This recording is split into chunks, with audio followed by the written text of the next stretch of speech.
Hello, I'd like to talk to you today about the forthcoming changes to the taxation of dividends and what that might mean for you.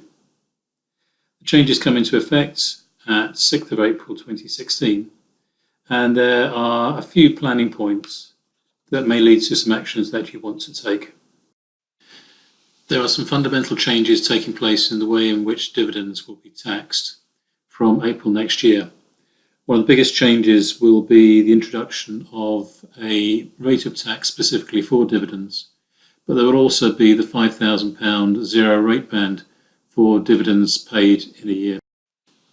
Dividends have always been taxed at various rates, but if you were a basic rate taxpayer, then it didn't feel as though you were paying tax because the tax credit received cancelled out the tax that was due.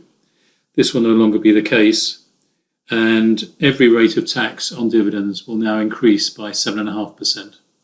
So, what does this mean for the basic rate taxpayer? Most people have been used to taking dividends to use up their basic rate bands and effectively not paying tax. In future, these dividends will be taxed at 7.5% after the first £5,000 and also after deducting any unused personal allowances. From April 2016, there are a few things you can do to minimise your tax. You would want to make the best use possible of the £5,000 0% allowance, either yourself or spouse or family, and also paying dividends to non-working spouses is still likely to be advantageous. Before April next year, you would want to have a close look at what dividends you need to pay, and certainly to maximise the dividends that you can pay out to utilise your basic rate band.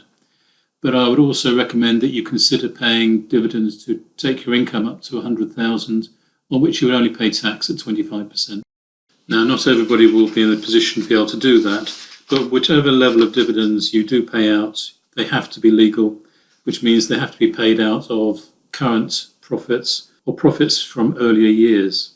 If you don't have enough money in the bank to pay a dividend, then you can always declare the dividend and pay it out later.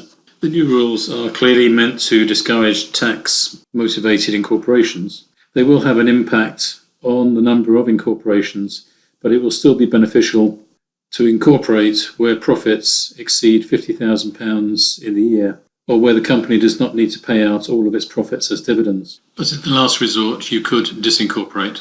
So in conclusion, we can say that the new rules on the taxation of dividends are going to have a fundamental impact on small businesses who used to use a low salary and dividend remuneration strategy. But there are still advantages to be had, and so come and speak to us if you want to explore these further.